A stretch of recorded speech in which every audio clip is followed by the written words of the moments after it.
All right, welcome back to another episode of the Ice Mac podcast. And Jackson, I don't know if you were aware of this, but this week marks 1 year of doing the pod. I don't know if I just surprised you right there, You did but actually. I was not aware of that fact. yeah, So this is week 52 essentially.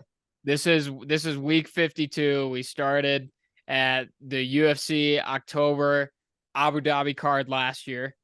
It was that was Islam. That was Islam and Charles one. That was the first time they fought, right? Yeah. Yeah. Yeah. Yep. Very. So it's been a full year of doing this podcast, which I think is pretty cool. Obviously, I'll plug us. We're on YouTube, Spotify, Apple Music, but just wanted to take a second to appreciate that we've been doing it this long. A year is, you know what? That's a good mark. That's a good mark for us. I'm about to say that definitely feels big time. I knew it was coming up, but I didn't know. I thought it might have been start of November. Because I knew obviously it was getting into them colder months. So the fact that it's now and ironically enough features Islam and Alex, Yeah. and so we get him on the card, and it's weird. It does not feel like it's been a year at all. No, it has flown by, but I guess that's a good thing. I guess that means if no one else enjoys it, at least we do, Yeah, right? exactly. At least here, and when we just keep on doing it, and we're just like, yeah, I mean, it's for anything, it's for fun, and Yeah. we do manage to get that out of that. You know who's not having fun right now, Alex? Who's that? Paulo Costa. Yeah, Ugly. you're 100% right on that. If you guys have not seen the images of the staph infection, brother has 2 holes in his elbow, and was gonna get in the cage. That's how That shit bad. looks super infected. Yeah, legit looks like they might need to bone saw it off. But was ready to get into the cage over it as well. So I don't know that we'll spend much time on it, but I did want to at least give Paolo all the props for trying to be a warrior and for trying to, step in there. But thank God that those doctors told him no. Yeah, that was disgusting. It was kind of like when we were going through tough earlier this year, and the one guy had what was it, cold sores. Mm-hmm. I can't not think of cold sores on your face and think of the Herpes. South Park herpes episode. Yep. That's just, I mean, it is technically, but like South Park is the reason why I know that. So shout out What real was quick. it? Hold on, Trevor, right? Was that that? Yes, I think so. Yeah. God, what was his last name? Um, I can see his face. Trevor. yeah. Um, God, that's annoying. I'm gonna pull it up because that's gonna drive me nuts. Where are we at? Well, no, that's not the rosters. I need the rosters. because he was supposed to fight tomorrow, right? Yeah, well, he ended up fighting Timur, and then Oh yeah, he did. yeah. Okay, no, not Rico. We remember you, Rico. Not Brad Katona. There's Timur, Carlos Vera, Trevor Wells. Trevor Wells. I Yes, was thinking Trevor Whitman, but I knew that was not correct. I was hitting Whitman as well for whatever reason. And then I for a minute I thought maybe his last name was Trevor because I just couldn't place that. Yeah. But yeah, so Trevor Wells is a cold sore situation, but it's also just so common to get staph infection from rolling around on the mats. Yeah. I Yeah. mean, it's a pandemic because you can't clean the damn things mid session. So these fighters just end up getting all this craziness just from simply practicing. But at least we knew Paolo was actually preparing. Yeah. There's Well, positive. that is a positive. I mean, the big issue there is, would he be able to make 185? No. I guess we'll never know. I mean, we'll know because they'll rebook that fight 1,000,000%. Well, and we'll talk about the what got happened to that fight. But the only other piece of news we have, relatively big ordeal. Mayra Bueno Silva suspended, and her win against Holly Holm gets overturned.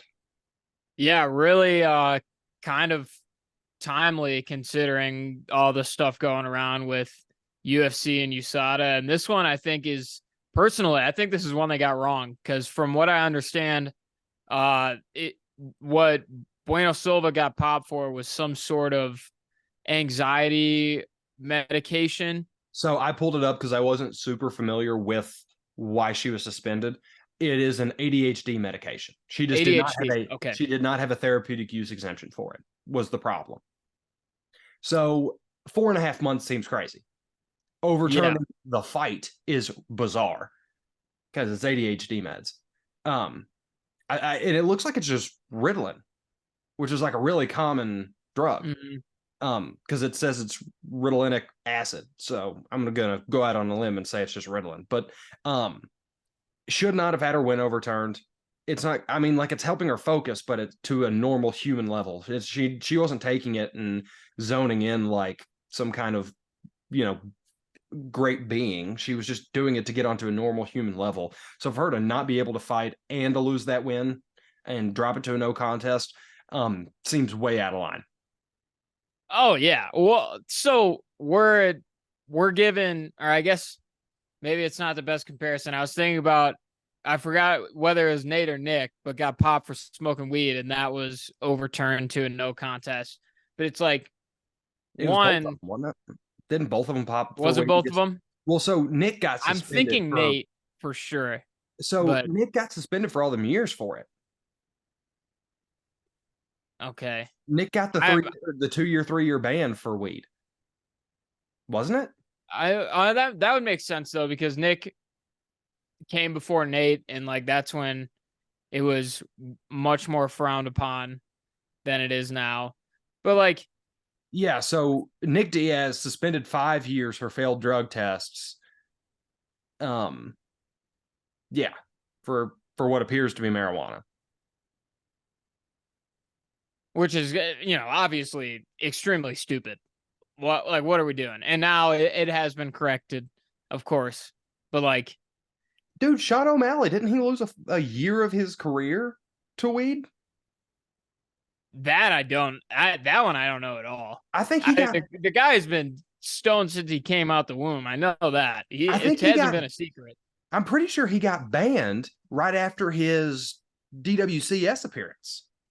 Oh no, it was trace amounts of Osterine. It was not for weed. Okay, that's, yeah, a little different. Yeah, oh, slightly. A little bit. The difference between being a goat and a cheater. Well, here's the thing: is I'm sure his picogram level was over the limit, where a certain someone else was not, It was at the as time. we've learned. It Yeah, was at the time, but whatever. But yes. Another. Oh, okay. So weed suspensions, whatever you want to think about the John Jones suspensions.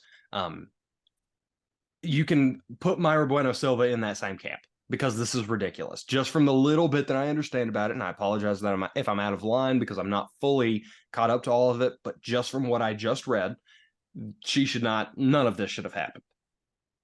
yeah, it's crazy that medication for her own like health, especially with a is ADHD considered like a learning disorder?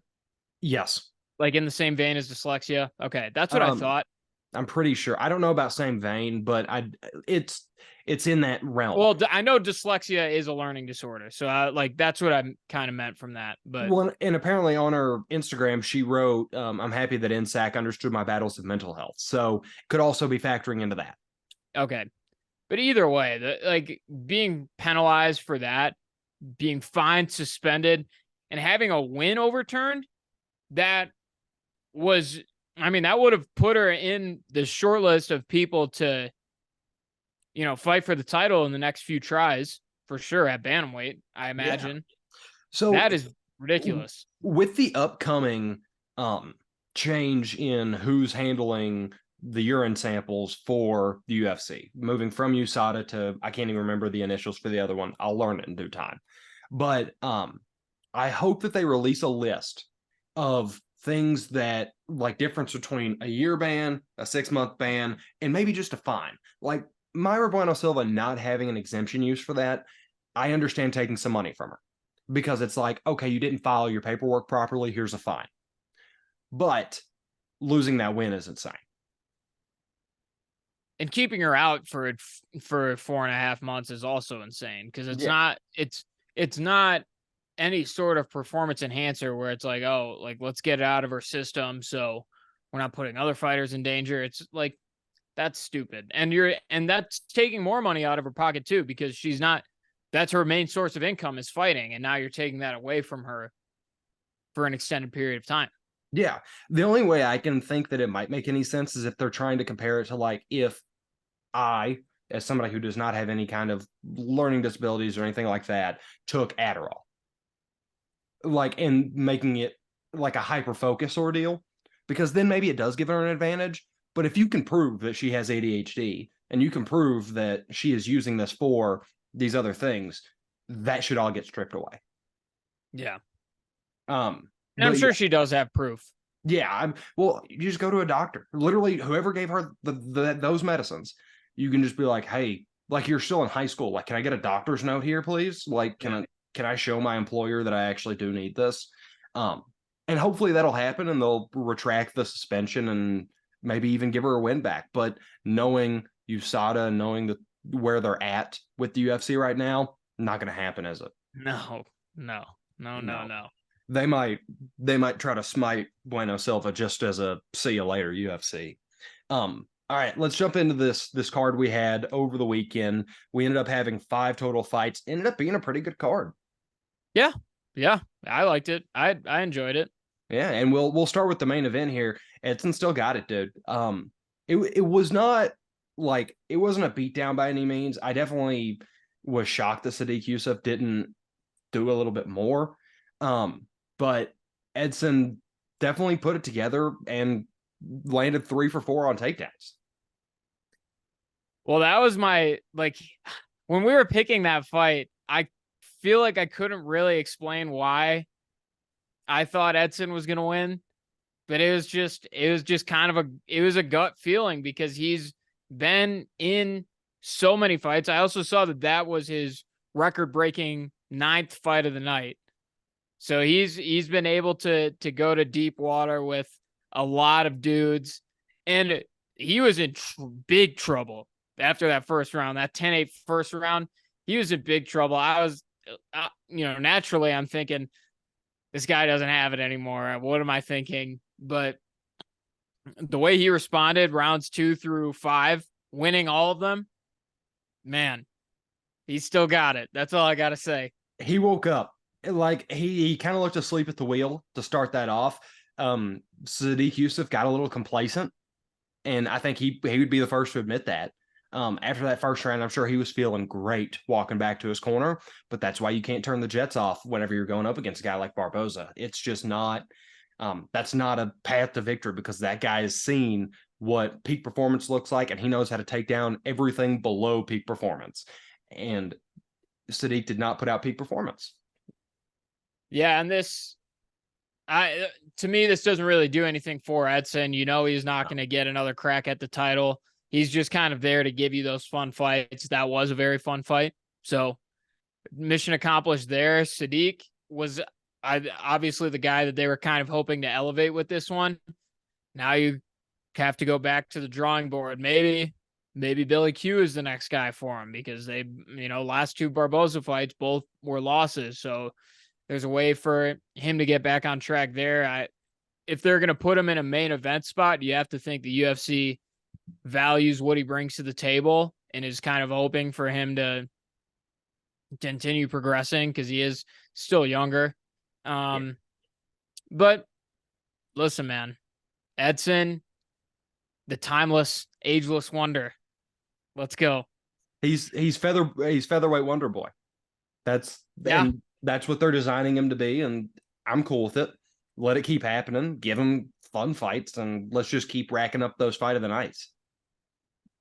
Absolutely. So shout out Edson. In the co-main, shout out Viviane Araujo, making us both look good. Yes. Sorry, you go. Oh, okay. Well, I think we might have the same thought here. Viviane is not, she's closer to the Mayos of the world than she is the upper echelon. And I've never felt as confident in that statement as I did this fight. Oh yeah, but well, what I was gonna say, which does kind of back up your point, is I learned the day of the fight that Araujo was the underdog. Yeah, dude, I could not have told you that. And I was saying last week, I was trying to kind of hurry things up. I was like, all right, Araujo's got this one. Like, let's move on to the next. But damn, I did not think she was. I did not think she was getting disrespected on the lines like that. Did But you win some money off it? come on, Come on. come on. There you go. There you go. But But relatively uninspiring performance to me. Did not fill me with promise that she might become a champion or anything like that, but got over the hurdle she was supposed to.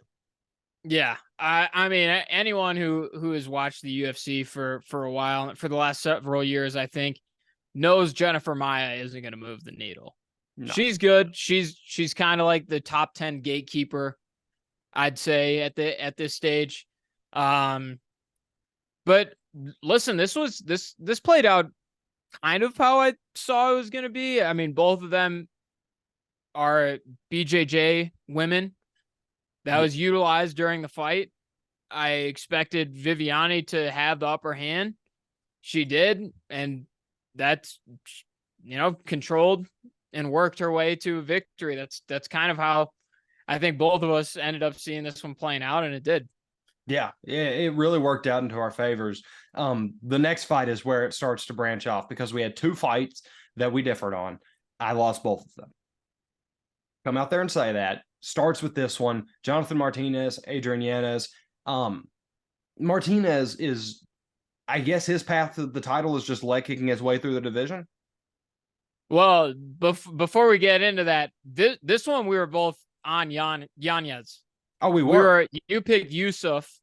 Oh, okay, sorry, my and bad. I picked Barboza, and then the one after the second one after this, Rod and Cameron Simon. Yeah. But no, I was also wrong on this one. But I mean, it's also like this was the injury sort of where you kind of wish the fight was able to go further, but Yanez did nothing to check any of the kicks Martinez was throwing. I was saying that I think this one would be close.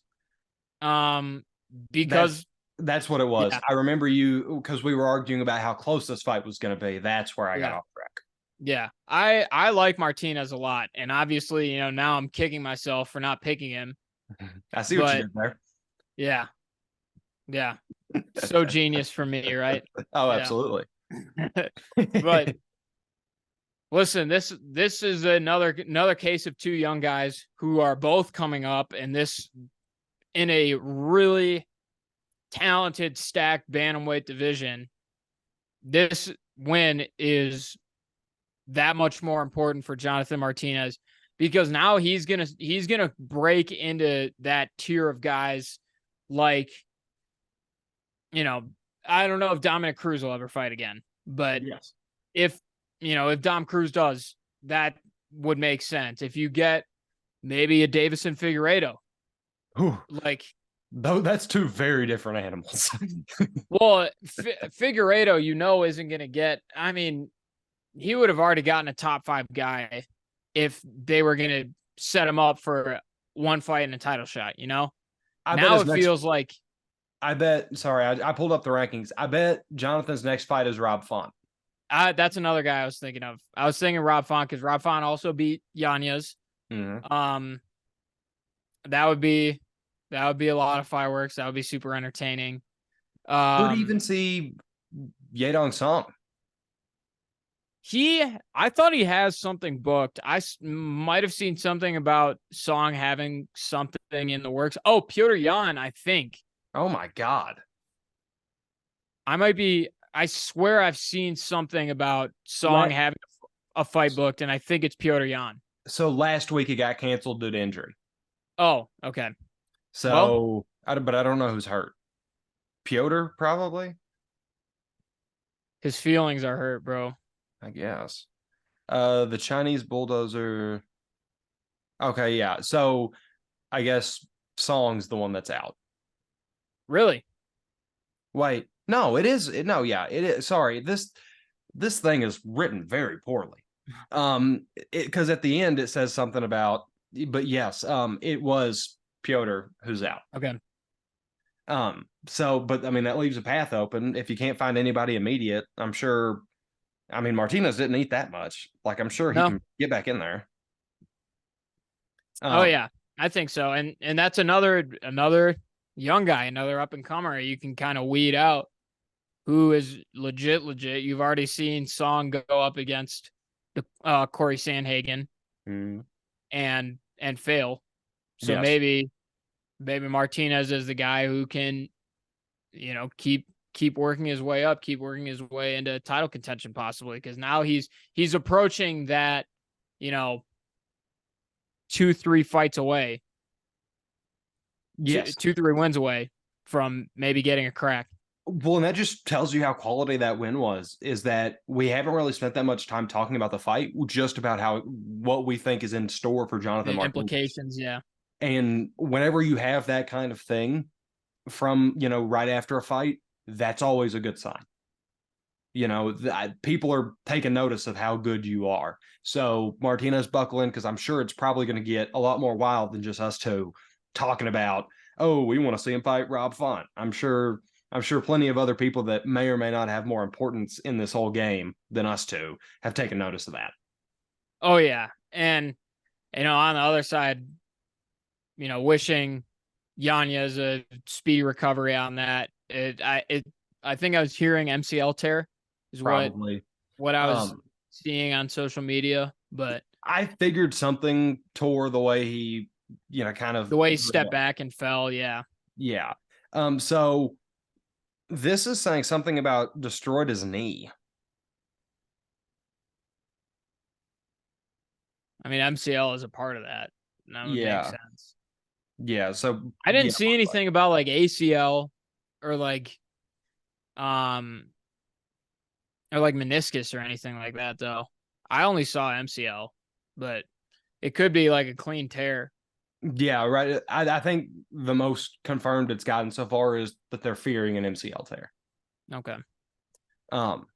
So yeah. So we can go ahead and jump forth to the next fight. How can you not love Michel Pereira, man? That was pretty electric. And dude, he looks big at 185. He's up a weight class now, and he looks big. That was crazy. That was insane. He's one of those dudes that I don't know if he's anybody's favorite fighter, but he's in a lot of people's top 10. And you just get pumped when he's out there.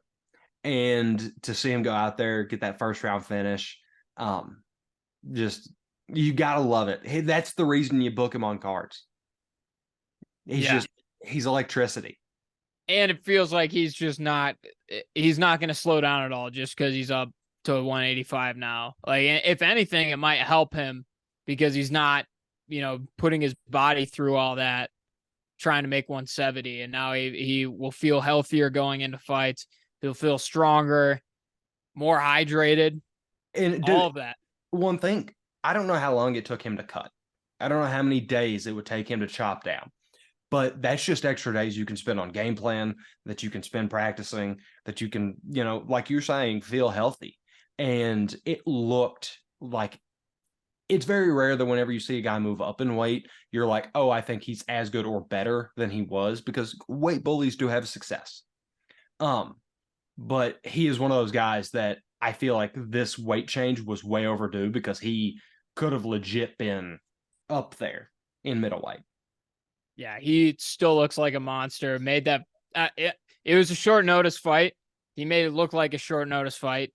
Mm-hmm. With that one punch that sat him down was from hell right there. That was crazy. Yeah. So shout out Michel. We love seeing you win, bro. Absolutely, we do. And then finally, I'm man enough to admit that C-Rod proved me wrong. I circle back to the point I made last week. I think he's proven the UFC wrong, because I really think they want him to lose by setting him up against these guys that are supposed to be really heralded prospects. And he just keeps going through them. Well, that was the thing here, is there's more wrestling than I thought, but it was clear that C-Rod had the advantage in that department, and he used it to win him that fight, because I think he did get outlanded striking wise. So C-Rod had more total strikes, 92 to 87, and he landed 8% better. Wow. Yeah. And he had 10 more significance on 10% better. So wow. Literally by the across numbers, the board. by the numbers, not just like you got to watch the fight, obviously, but just by the numbers, he was better in every category. To me, it looked like Simon had a little bit of an edge.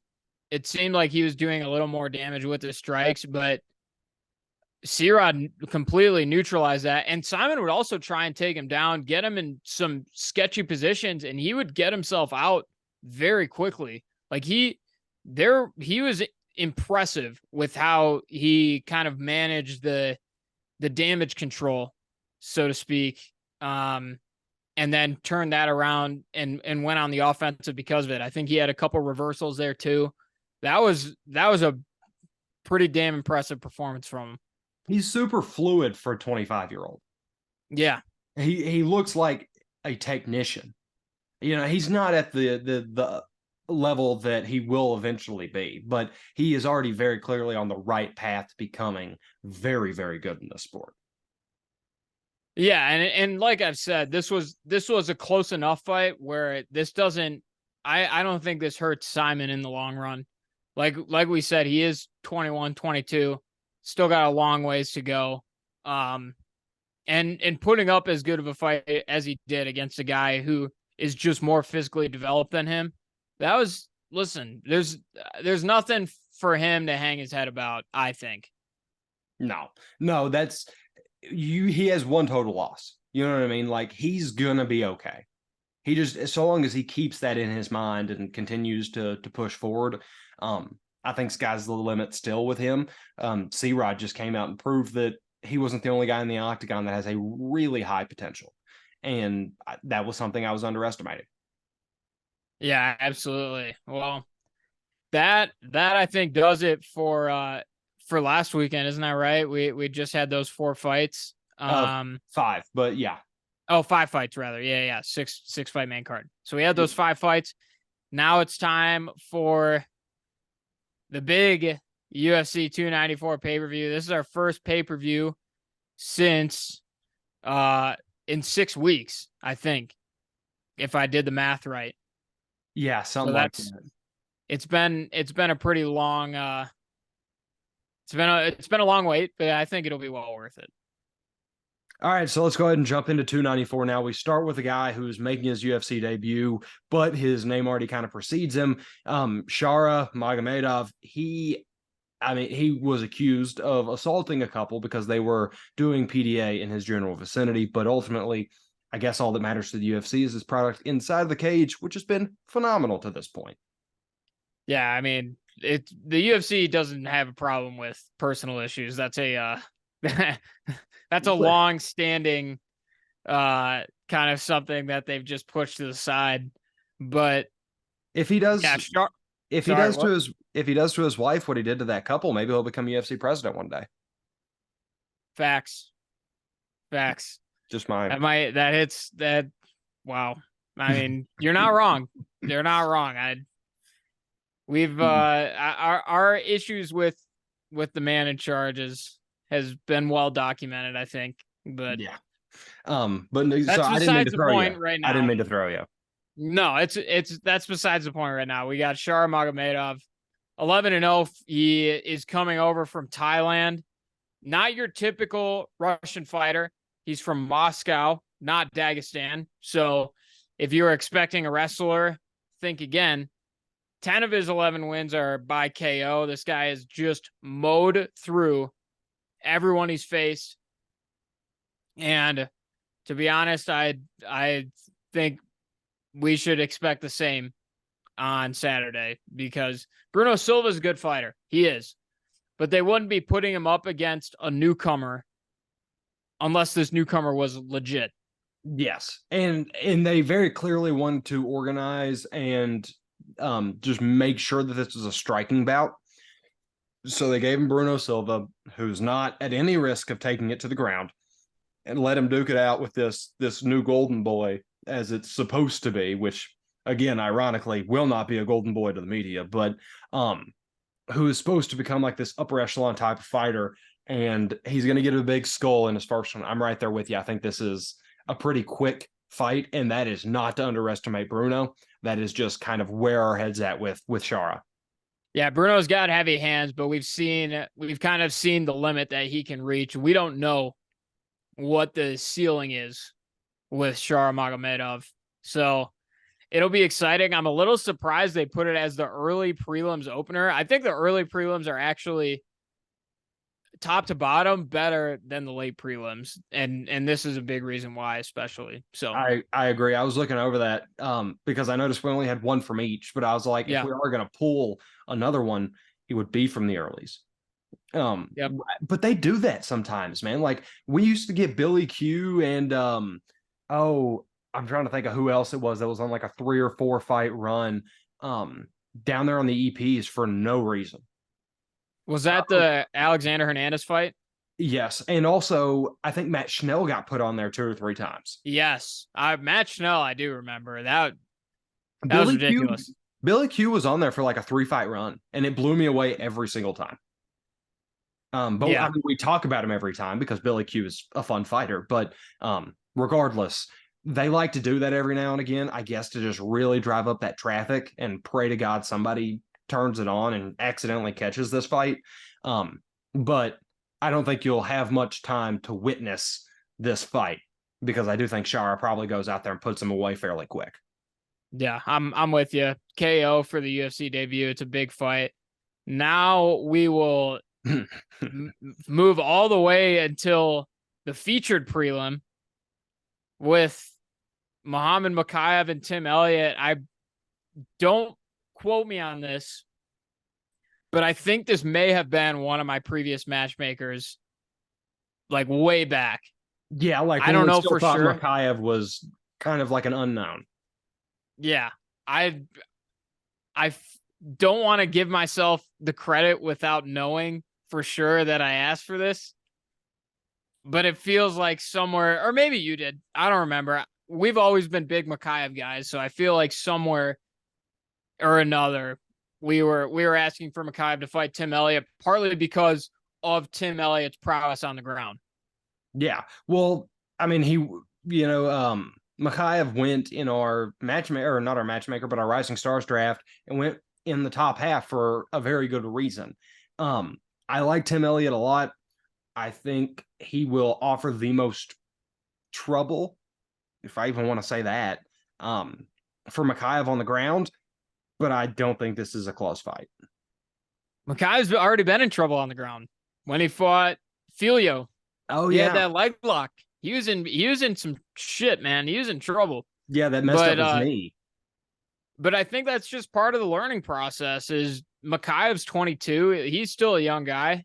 And he's gonna end up fighting one of the most seasoned veterans on the UFC roster in Tim Elliott, and that will inherently pose some problems for him, especially with a guy who is kind of known for his ground game too, and kind of an unorthodox ground game at that. So this should be a huge test for Mokaev. I'm gonna take him. We're both high on him. I think this is another hurdle that he ends up clearing, but it will be his biggest test to date. It's his first ranked opponent. So I don't know if he finds a finish here. If he does find a finish, I'd be more willing to say it'd be on the feet than I would be to say that he'll sub Tim Elliott. That feels like, even though Tim Elliott only has one more submission finish than he does submission loss, it's still a very dicey game that I'm not willing to play. But yeah, I'm leaning with you. I think more likely than not we go to the judges in this fight. But I think it should be a unanimous decision. I know we don't get into the weeds of that, but yeah, I would be shocked if Muhammad Mokaev goes to a split decision with Tim Elliott. Yeah, me too. This should be, and Mokaev is the hometown fighter. Obviously, he's not from the UAE, but he's grew up in Russia. It's kind of the trend that we're seeing with a lot of Russian fighters fighting on this card to be kind of the heroes of this card almost. So he'll have the crowd behind him. I think that will play some sort of a factor. I think I'm less of a believer in the crowd than you are personally, but I think we both agree that it makes a difference somewhat. Yes. Well, and especially when it's like true hometown. Like, I don't know how much of an effect it's going to make for Mikhaev as much as I like if they have, if they do Anfield and they have Molly and they have Patty and Darren, like those guys in Anfield, that plays That'll such be a different. massive, right. Whereas with this, I don't lean nearly into that, but I do think you're right. It will have some form of effect because it does kind of mess with you a little bit whenever you're almost getting booed or relative quiet when you're coming out.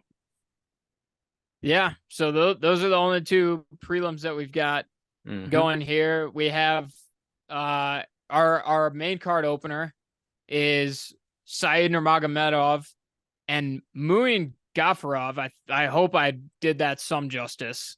Gafurov is correct, I believe. Muin is dicey. I couldn't tell you. I hope that did some sort of justice to Gafurov. If not, I apologize. John Anik will tell me correctly on Saturday. So if I didn't get it right here, I will next week. It's like going to class, man. John Anik teaches me so much. It's crazy. He's the best teacher in the game. He is, for real. For real. He's one of the best to ever do it. In all of sports broadcasting. I'll stand by that. Yeah, I'm right there with you. But as far as this fight goes, my knowledge on Gafurov is not super expansive. I know that he's only had one fight in the UFC. I have watched it. Feels like he kind of failed upwards in this. Like, I don't know how losing to Castaneda gets you onto 294's main card against Said. It just feels weird. But I don't think either one of these guys is going to get finished, and neither of them have gotten finished at this point in their careers. I'm not going to stick my neck out here and say that that's going to change. But like I said, I think Gafurov kind of failed upwards. So Said, I think, takes this by decision. Yeah, I'm with you. It doesn't make a whole lot of sense because Said, I don't know if he's ranked anymore, but he's another one of those guys that kind of hangs around that 13 to 15 to like, even though they're not ranked, but like you're in the top 20 of guys in the division. And I'm with you. I don't think Gafurov particularly showed us enough against Castaneda. And Said has shown that he's got kind of good ability both as a striker and a grappler. So I think the well-roundedness of his game is going to kind of carry him to, but I'm with you as well. Decision victory on that one. Yeah, it's just really, really weird. Dude, you could have put Bruno Silva versus Magomedov on that in that spot, and it'd have made more sense to me. Or Mikhaev and Elliott. Those are two ranked fighters. Yeah, but it's low weight. You know what? Yeah, the UFC does hate the flyweights. It's crazy. Yeah. So the next one we have before the ultimate two, the two that everybody wants to talk about is talking about, but we do have one more fight leading up into that. Ikram Aliskerov versus Warley Alves. Yeah, and this one I am a little disappointed. I'm gonna pick Ikram. It was supposed to be him and Nasruddin Imavov, which I think would have been awesome. Yeah, worth debating. That would have been a lot of fun. That would have been awesome. But shout out the UFC for at least giving Ikram a fight here. Warley Alves, certainly not the most inspiring UFC fighter. Ikram kind of has still that newcomer sort of aura about him. And I think the UFC is looking to kind of propel him upwards quickly. He was supposed to fight Paulo Costa. Paulo never said it was going to happen, but the UFC was pushing it. But that still tells you what they think of him. And so I think Ikram gets a finish here. Yeah, this should be a feeding frenzy. I've got KO TKO. I'm right there with you. Also, I don't know how I forgot about Ankalaev, Johnny Walker, so I definitely jumped the gun. I was gonna say, why are you disrespecting Johnny the Goat Walker? That's crazy. I have literally nothing else to offer with the Ikram fight, so Magomed Ankalaev destroys Johnny Walker. I am picking Johnny Walker here. Why? I'm picking Johnny Walker. First off, blind faith. Are you going for the Rudy technique? No, Johnny Walker looks different than he has in the past. I'm saying that right now. He's not the type of guy to come out in the first round and empty the tank. In his last several fights, he's kind of paced himself, used his power when applicable, and he's so big. The guy is 6'6". He did it against Paul Craig, who's one of the toughest matchups anyone could face as a wrestler as well, who, Ankalaev has that background. Dude, I think Johnny Walker pulls this off. I'm no longer sold on Ankalaev after the Blachowicz fight. I'm still sold on him, but I don't even know that it's having to be sold on him. I'm not sold on Johnny. Like, we have had this monologue and this conversation, or I guess it'd be a dialogue because it's two people, but we've had this conversation half a dozen times now. I just still haven't gotten on board on the Johnny Walker train. I don't know if it's a mental thing from remembering, some of those other just very poor performances and not seeing him live up to his expectation, or what it was. But I think Magomed Ankalaev puts a stop to it, essentially, because I do think that even against Jan Blachowicz, that was an off night and he still won that fight. Like, that's where my brain's at. I think Magomed Ankalaev is a potential future champion. I do not say that same thing about Johnny Walker. Plain and simple.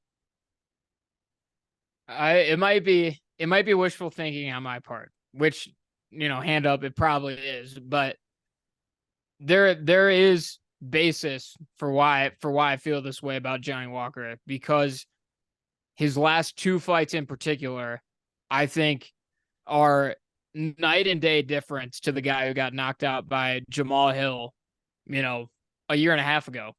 Yes. And that sort of evolution in such a short amount of time you got to give him credit on that. And so, biting off more than he can chew. Yeah. Your mic just disconnected. I saw it reconnected, right? Yeah, you're good now. Okay. But I think he at least gives him a run. I think even if he loses, it's going to be a close fight. I think it goes to the scorecards, but I have enough confidence in really the power and the evolution of Johnny Walker's fight IQ that he can pull off the upset here. I'm not with you. To keep it as simple as I can. All right, Alex. How different are we about to be? Well, I'll tell you, this one I've been agonizing over all week. Like, so this one has stressed me out big time picking this one. Yeah, I would have hated who I'm going to pick regardless. I'm going with Marty. Okay. I'm against you. Okay. So, and I feel terrible about it. Well, and we're almost definitely against each other in the main too. Are we? Are we not? Are we? Are we? Well, okay. Let's talk about this one first. Yes. Let's talk about this one first. The immediate thought process here is that Marty is better than Gilbert, and Gilbert took Khamzat to his limits. I am deeply terrified that Marty has fallen in love with his hands, because if he stays with that, he will lose. His best bet is to try to trap, and this is still a horrible game plan, but his best bet is to try to trap Khamzat up against the cage and kind of do the toe stomp setup like he did with Jorge, or try to wear him down through that facet, let him burn himself out, and then later on catch back up and get it done. But is he going to be able to stay away from throwing with Hamzat long enough to make that happen? I don't know. I am terrified to find out. But Marty should not be able to be as dominant of a champion as he was and then fall 2 straight losses, almost completely out of the title picture if that happens. This just is not a good recipe for anybody involved for me. And I don't like I'm about to talk myself out of it if I don't shut up. So I'm going to go Marty. Well, I am picking Hamzat, but the reason why it was so difficult for me to make this pick is because there is every chance in the world Kamaru Usman is still one of the 5 pound for pound best fighters on the planet. Yes. Every chance. It could just be that Leon Edwards is his kryptonite. It's like Chris Weidman for Anderson Silva.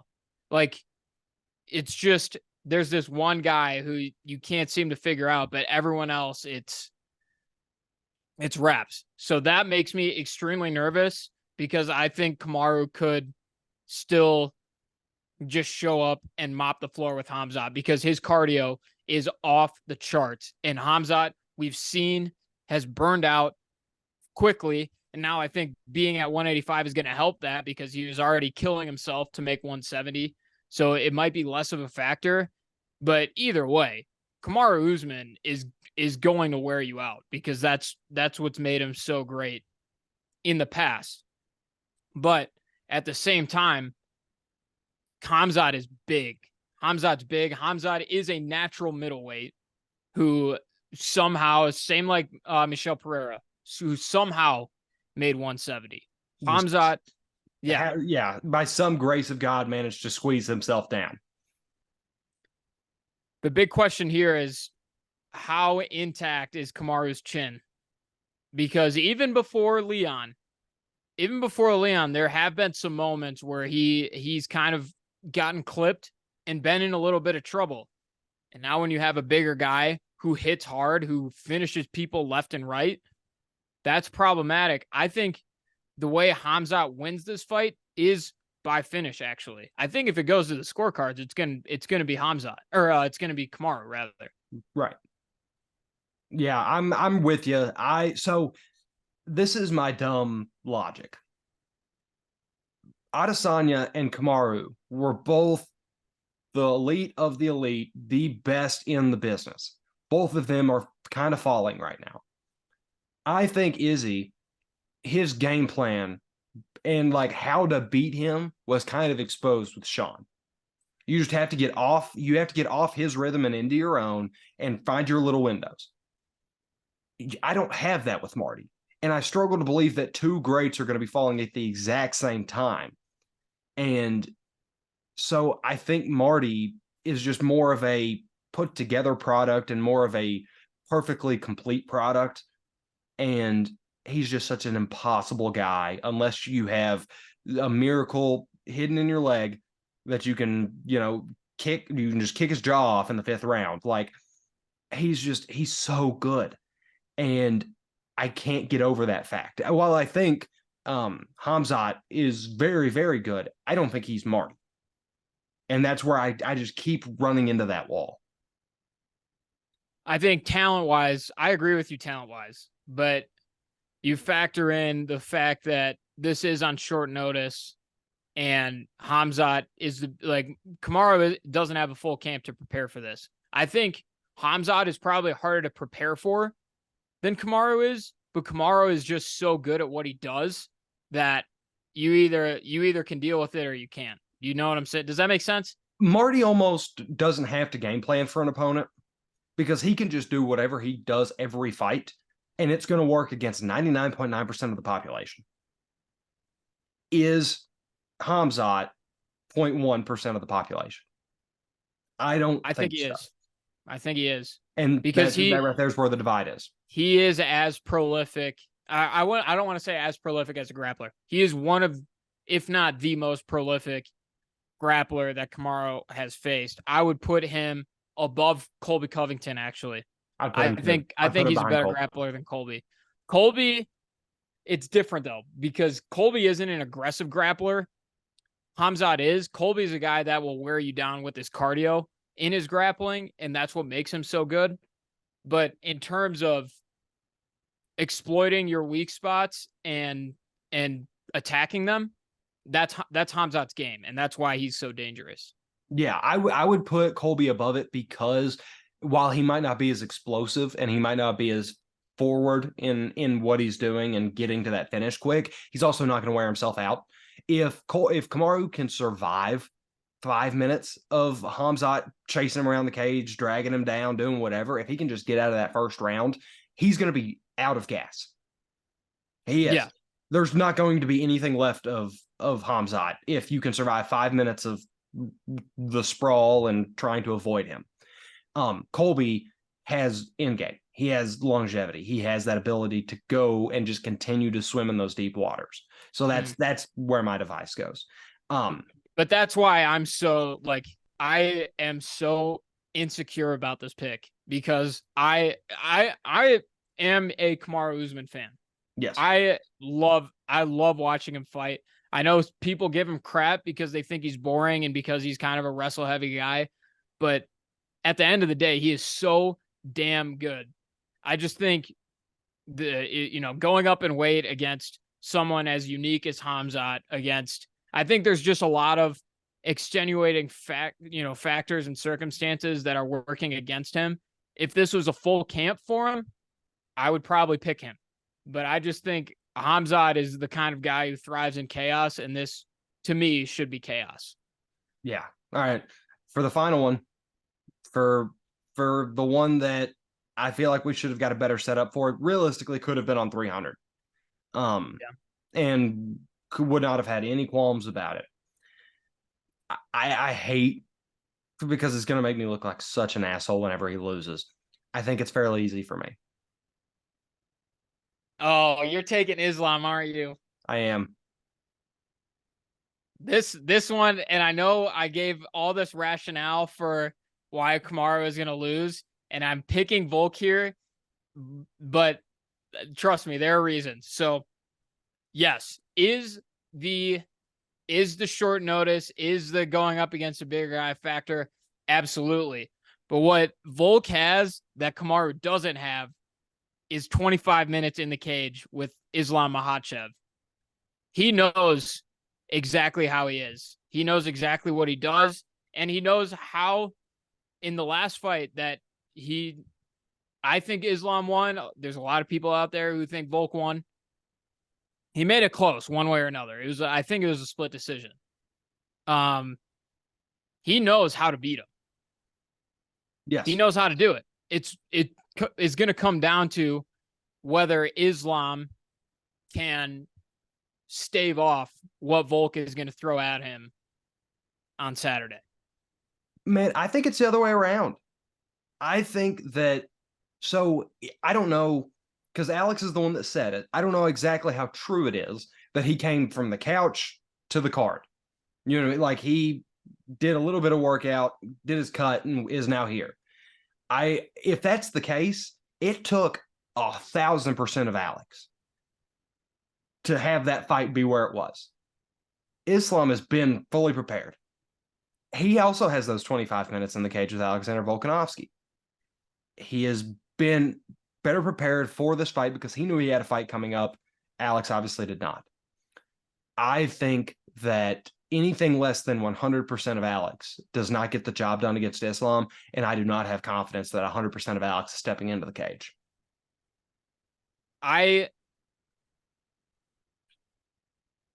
Here's the thing is, yes, Islam has been in camp this whole time, but he's been preparing for an entirely different fighter in Charles Oliveira. Charles Oliveira is a guy who what he's going to try and do. Alex Volkanovski is one of the most unpredictable, well-rounded, kind of can get you in multiple different ways. And that's why he's so unpredictable. And that's why I think Islam is going to have trouble, because Alex knows what Islam is going to try and do. Islam is not changing anything that he did from the last fight because it's tried and true. It's proven that it works against anyone, including Alex. It's whether he can be creative enough to stop it. And if I think he wouldn't have taken this fight if he didn't think he knew, I bet he was studying how to beat Islam for months before this opportunity happened because he knew he was eventually going to fight him again. So I think this is just Alex's moment to be able to show that he has cracked the code of Dagestani wrestling. And dude, I really do. I hope you are correct. I would so much rather see Volkanovski triumph because I think he's the better fighter when both are at 100%. I think if you gave him a full camp, I do think he comes out here and beats him. I just don't trust because, like, there's only so much homework you can do on somebody. But if he was on the couch and he was not really prepping other than, like just some routine gym stuff or whatever, that's a lot harder to put into execution. And I don't think you can beat the Dagestani style without full execution because nobody has done it yet, even with full execution. Even if Alex is the guy, the one that eventually does it, I don't think it's now. And that's why both of these co-main and main event fights are, in my eyes, they are complete toss-ups. Yes. It would not shock me if any of those four dudes won on Saturday.